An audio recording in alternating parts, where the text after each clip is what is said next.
Dear Esther, the gulls do not land here anymore. I've noticed that this year they seem to shun the place. Maybe it's the depletion of the fishing stock driving them away. Perhaps it's me. When he first landed here, Donnelly wrote that the herds were sickly and their shepherds the lowest of the miserable classes that populate these Hebridean islands. 300 years later, even they have departed.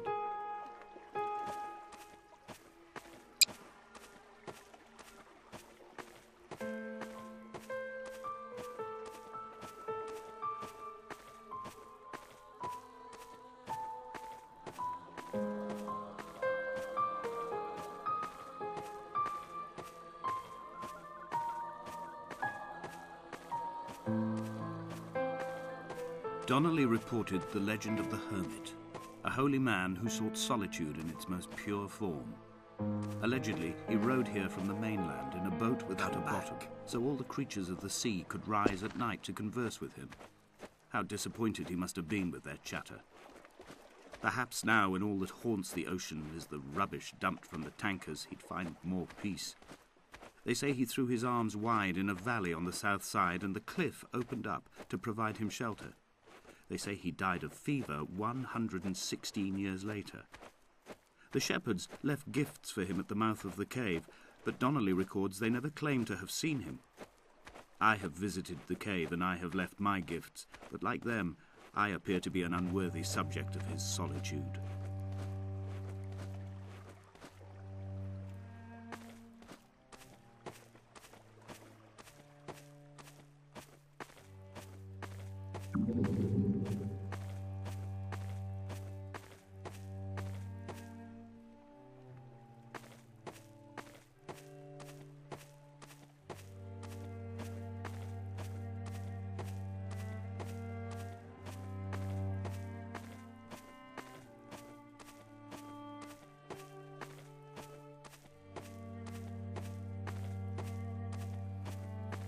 The mount is clearly the focal point of this landscape. It almost appears so well placed as to be artificial. I find myself easily slipping into the delusional state of ascribing purpose, deliberate motive to everything here. Was this island formed during the moment of impact? When we were torn loose from our moorings and the seatbelts cut motorway lanes into our chests and shoulders, did it first break surface then?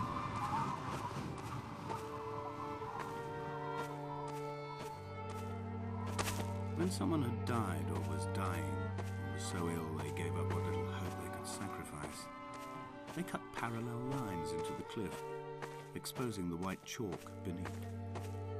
You could see them from the mainland or the fishing boats, and know to send aid or impose a cordon of protection, and wait a generation until whatever pestilence stalked the cliff paths died along with its hosts.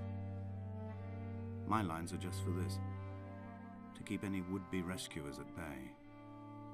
The infection is not simply of the flesh.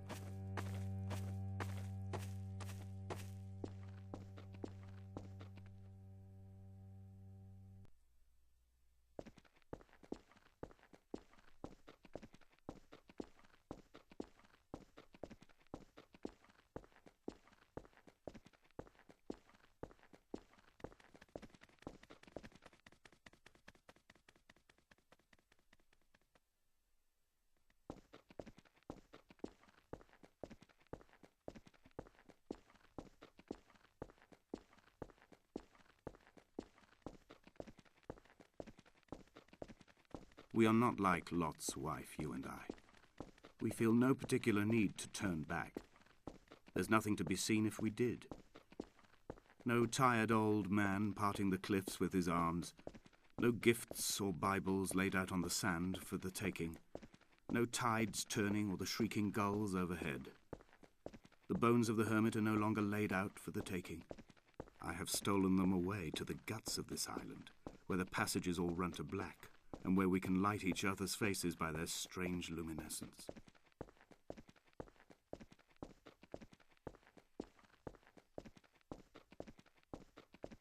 Dear Esther, I met Paul. I made my own little pilgrimage. My Damascus, a small semi-detached on the outskirts of Wolverhampton. We drank coffee in his kitchen and tried to connect to one another. Although he knew I hadn't come in search of an apology, reason or retribution, he still spiraled in panic, thrown high and lucid by his own dented bonnet. Responsibility had made him old. Like us, he'd already passed beyond any conceivable boundary of life.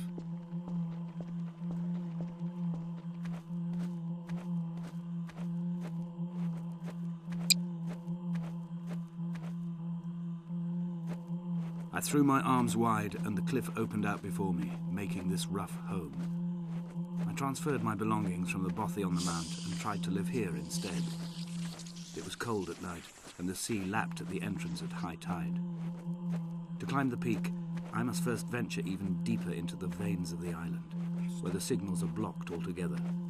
Only then will I understand them, when I stand on the summit and they flow into me, uncorrupted.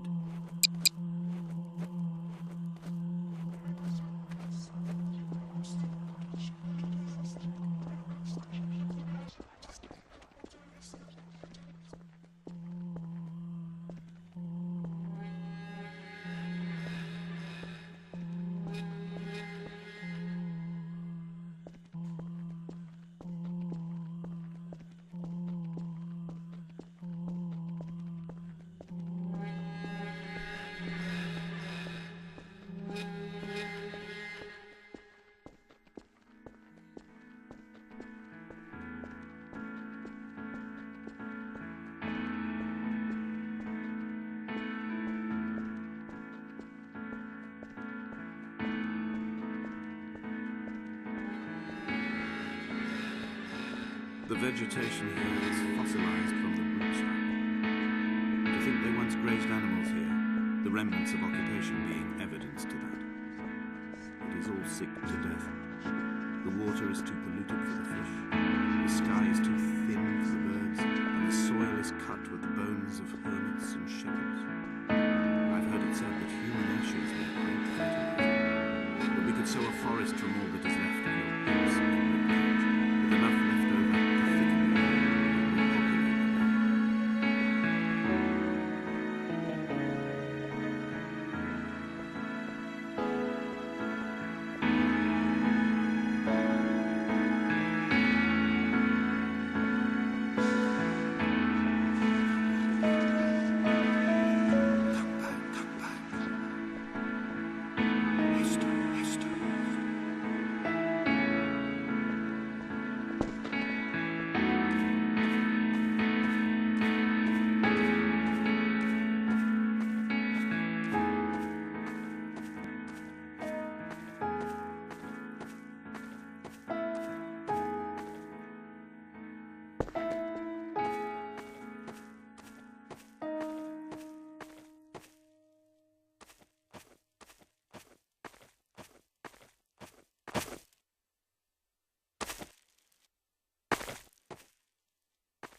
Dear Esther, I have now driven the stretch of the M5 between Exeter and Bristol over 21 times.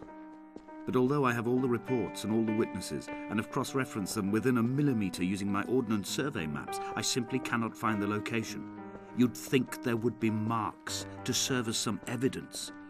It's somewhere between the turn-off for Sanford and the welcome break services, but although I can always see it in my rear-view mirror, I have as yet been unable to pull ashore.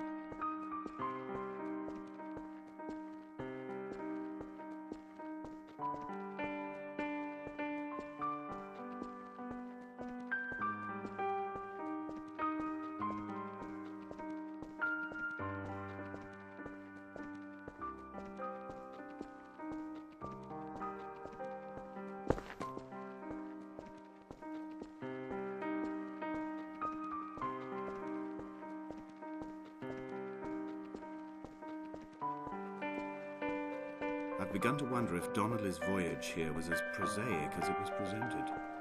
How disappointed not to have found the bones of the holy man. No wonder he hated the inhabitants so. To him they must have seemed like barnacles mindlessly clinging to a mercy seat. Why cling so hard to the rock? Because it is the only thing that stops us from sliding into the ocean, into oblivion.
I had kidney stones and you visited me in the hospital.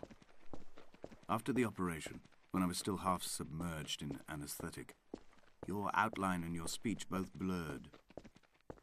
Now my stones have grown into an island and made their escape, and you have been rendered opaque by the car of a drunk.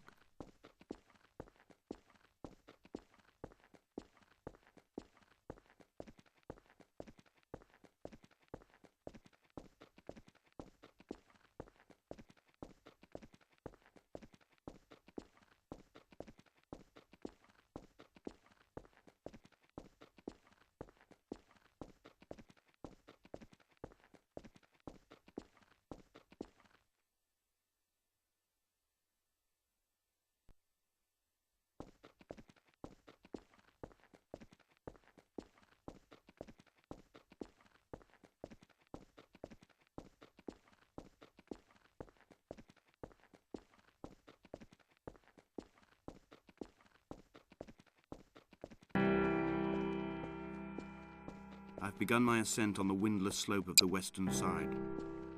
The setting sun was an inflamed eye squeezing shut against the light shone in by the doctors. My neck is aching through constantly craning my head up to track the light of the aerial.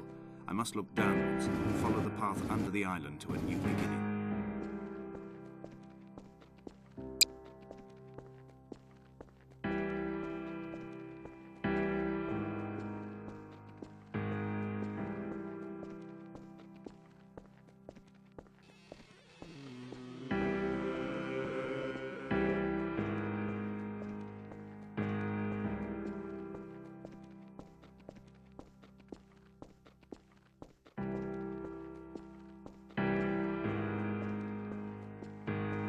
The bothy was constructed originally in the early 1700s. By then, shepherding had formalised into a career. The first habitual shepherd was a man called Jacobsen, from a lineage of migratory Scandinavians. He was not considered a man of breeding by the mainlanders. He came here every summer whilst building the bothy, hoping eventually that becoming a man of property would secure him a wife and a lineage. Donnelly records that it did not work. He caught some disease from his malcontented goats and died 2 years after completing it. There was no one to carve white lines into the cliff for him either.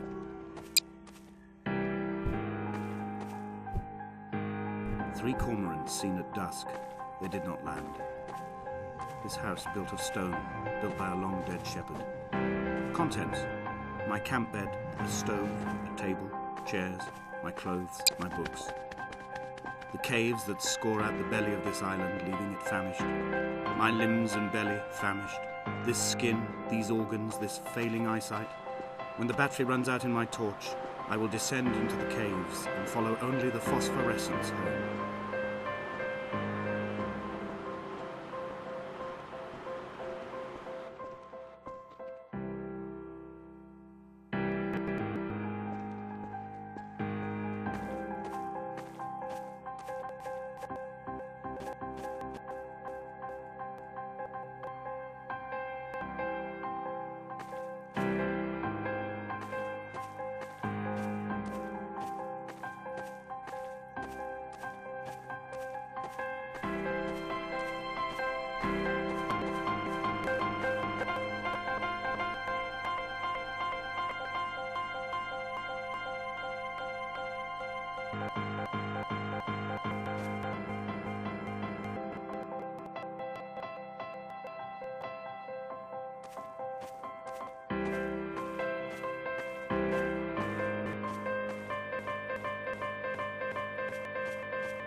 In a footnote, the editor comments that at this point, Donnelly was going insane as syphilis tore through his system like a drunk driver.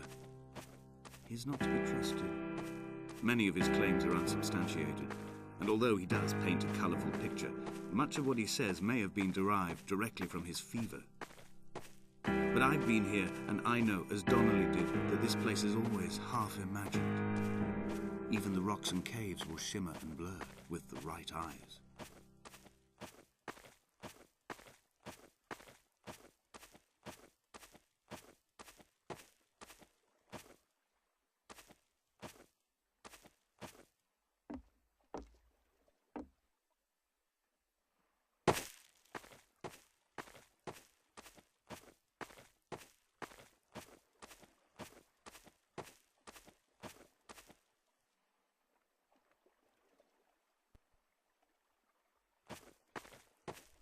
They found Jacobsen in early spring. The thaw had only just come. Even though he'd been dead nearly 7 months, his body had been frozen right down to the nerves and had not even begun to decompose. All around him, small flowers were reaching for the weak sun. The goats had adjusted happily to life without a shepherd and were grazing freely about the valley. Donnelly reports they hurled the body in fear and disgust down the shaft, but I cannot corroborate this story.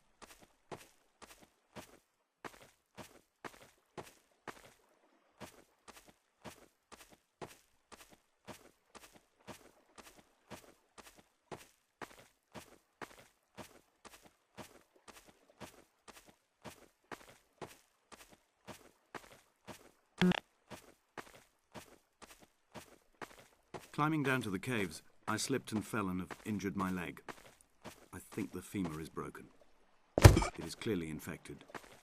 The skin has turned a bright, tight pink, and the pain is crashing in on waves, winter tides against my shoreline, drowning out the ache of my stones. I struggled back to the bottle to rest, but it has become clear that there is only one way this is likely to end. The medical supplies I looted from the trawler have suddenly found their purpose. They will keep me lucid for my final ascent.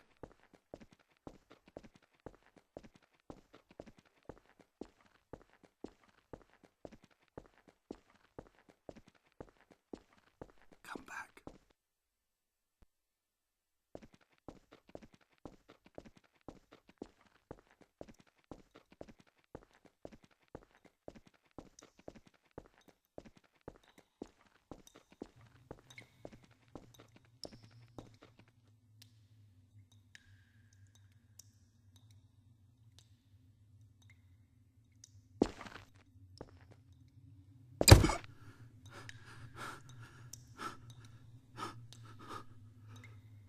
From here, this last time, I have understood there is no turning back. The torch is failing along with my resolve. I can hear the singing of the sea creatures from the passages above me, and they are promising the return of the gulls.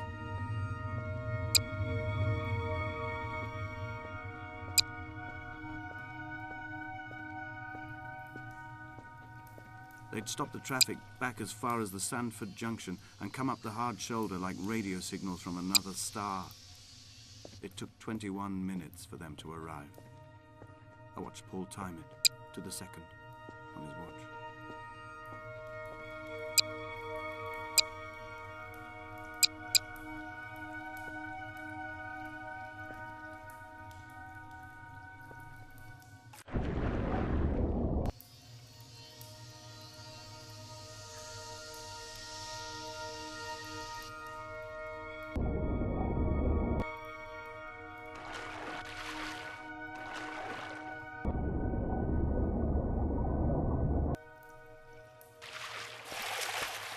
What charnel house lies at the foot of this abyss? How many dead shepherds could fill this hole?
I'm traversing my own death throes. The infection in my leg is an oil rig that dredges black muck up from deep inside my bones. I swallow diazepam and paracetamol to stay conscious. The pain flows through me like an underground sea.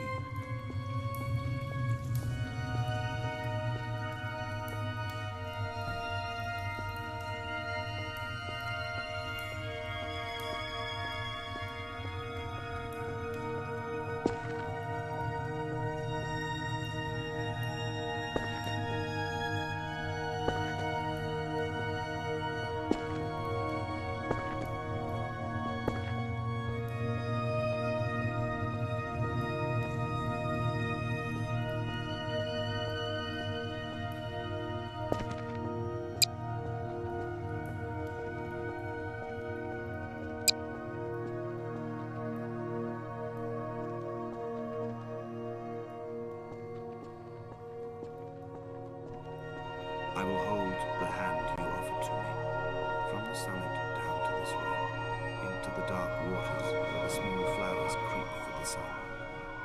Headlights are reflected in your retinas, moonlit in the shadow of the crematorium chimney.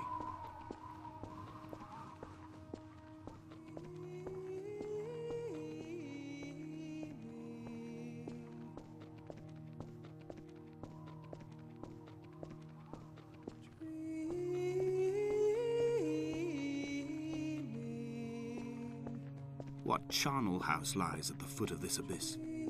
How many dead shepherds could fill this hole?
I wish I could have known Donnelly in this place. We would have had so much to debate. Did he paint these stones or did I? Who left the pots in the hut by the jetty? Who formed the museum under the sea? Who fell silently to his death into the frozen waters? Who erected this godforsaken aerial in the first place? Did this whole island rise to the surface of my stomach, forcing the gulls to take flight?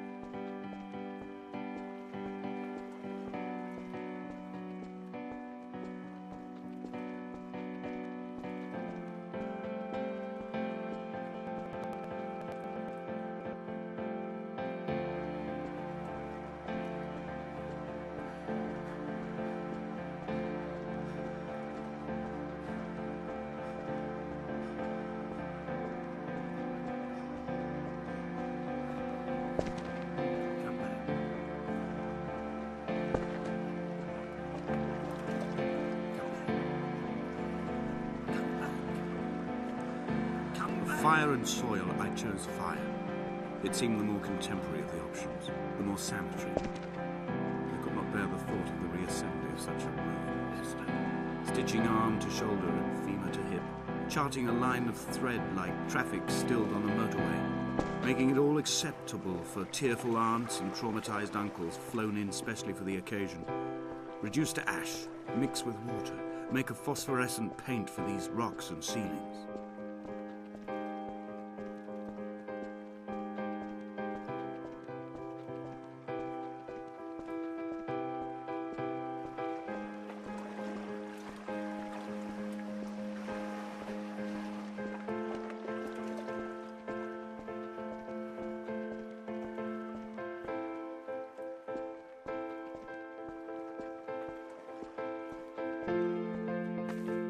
There were chemical diagrams on the posters on the walls on the waiting room. It seemed appropriate at the time. Still life abstractions of the processes which had already begun to break down your nerves and your muscles in the next room. I crammed diazepam as I once crammed for chemistry examinations.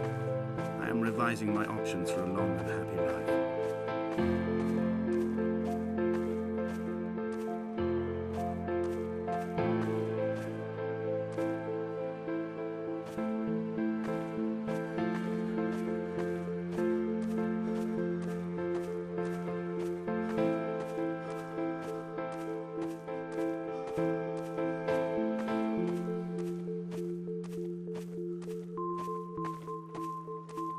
I will drag my leg behind me.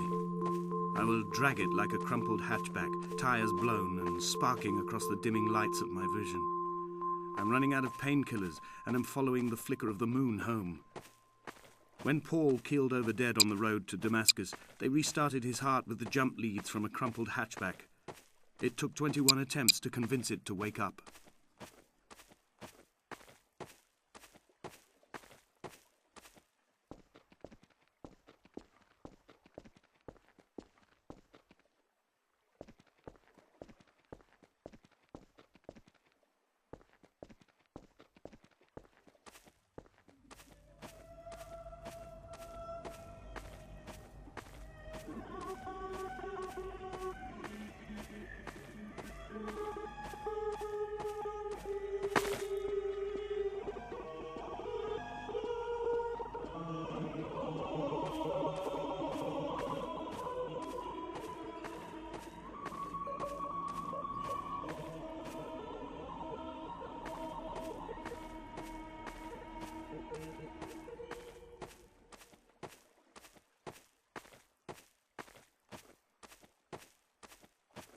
I've begun my voyage in a paper boat without a bottom. I will fly to the moon in it. I've been folded along a crease in time, a weakness in the sheet of life. Now you've settled on the opposite side of the paper to me. I can see your traces in the ink that soaks through the fibre, the pulped vegetation. When we become waterlogged and the cage disintegrates, we will intermingle. When this paper aeroplane leaves the cliff edge and carves parallel vapor trails in the dark, we will come together.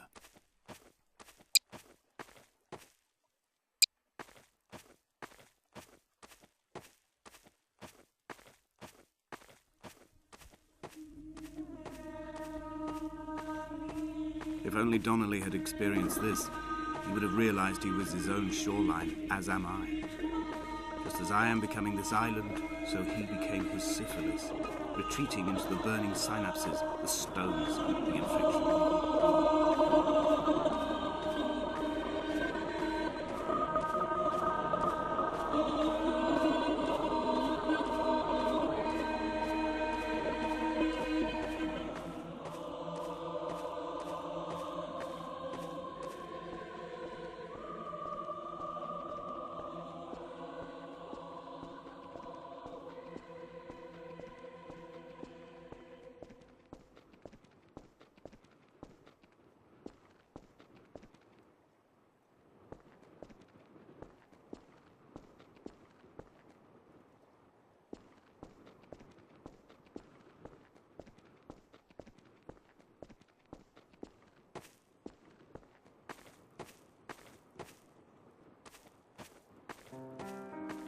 Headlights reflected in these retinas.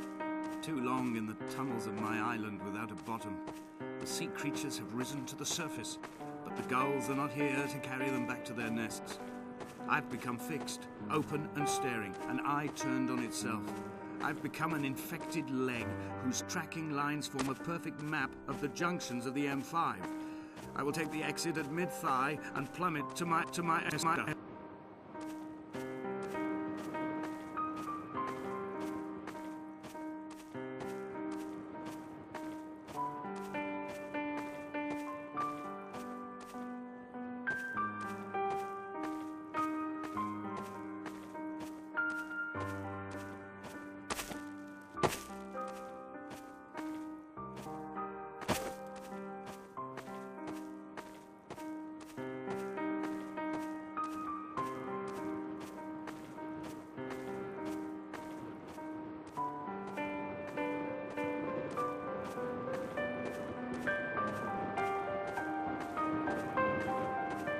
blind with panic, deaf with the roar of the caged traffic, heart stopped on the road to Damascus. Paul sat at the roadside, hunched up like a gull, like a bloody gull, as useless and as a syphilitic cartographer, a dying goat herd, an infected leg, a kidney stone, blocking the traffic bound for Sanford and Exeter.